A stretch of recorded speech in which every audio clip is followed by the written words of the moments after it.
situation that comes up for companies because of coronavirus, they shall not be included in the category of default.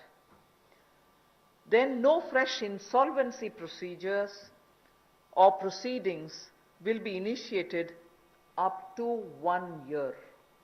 At the moment, I think the MCA has extended it to 6 months. We intend extending it even by another 6 months, because after all, when the lockdown gets lifted immediately, you're not sure how much of business will get restored. So no fresh insolvency proceedings will be initiated up to 1 year. For MSMEs, which is again an important step, for MSMEs, a special insolvency framework will be notified under Section 240A of the IBC.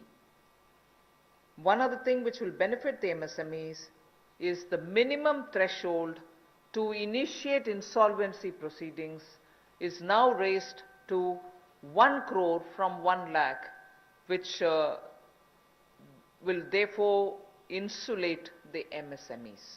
This is a major step forward, and in all probability we'll be going through an ordinance, am I right, Secretary? An ordinance to achieve this goal immediately. Of course, we'll go back to the Parliament once the Parliament commences to have it passed as an act. जैसे हमने MSME यानी कि मध्यम सूक्ष्म लघु उद्योग की परिभाषा को बदलकर उनको जो जंजीरों में जकड़े हुए थे उससे मुक्ति दिलाई, ताकि उनका विस्तार और विकास हो सके, उनकी क्षमता बढ़ सके। अब उनके ऊपर दिवालियापन की कार्रवाई ना हो, उसको स्थगित करने के लिए भी न्यूनतम सीमा जो है वो 1 लाख से बढ़ाकर 1 करोड़ कर दी गई है। इसका विशेष लाभ MSME सेक्टर को मिलेगा, जो मध्यम सूक्ष्म लघु कुटीर उद्योग है। और यही नहीं, विशेष दिवालियापन रेजोल्यूशन फ्रेमवर्क को जल्द IBC कोड के अनुभाग 240A में के अंतर्गत सूचित कर दिया जाएगा।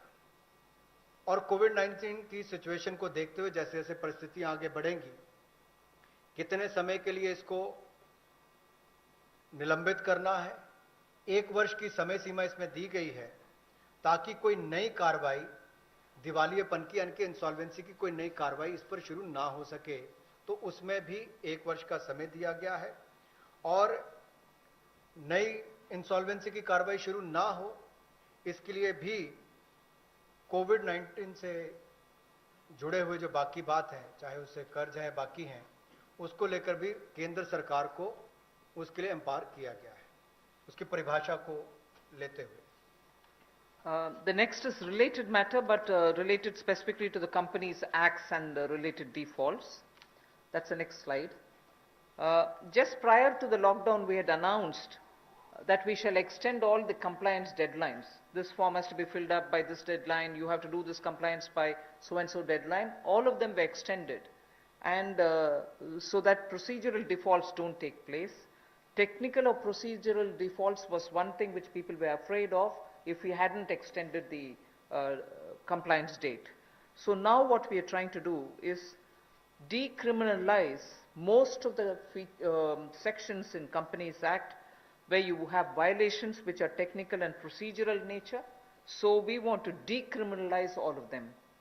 Then compoundable offenses where there are, they can now be tried under internal adjudicating mechanism, and this way one, it becomes simpler, it can be sorted out at the local, the local internal adjudicating mechanism route rather than go to the courts. This will help us decongest the courts. The declogging is absolutely important for the criminal courts and for the NCLT. So amendments will now enable us to achieve all this. An ordinance again will have to be brought in for this. 7 compoundable offenses altogether will be dropped, and 5 will be dealt with under alternative framework. There was a thing introduced in the Parliament, but then we didn't even have the time to take it up. But this has 1 or 2 other additional features with which we will now come up with an ordinance so that immediately it can benefit companies.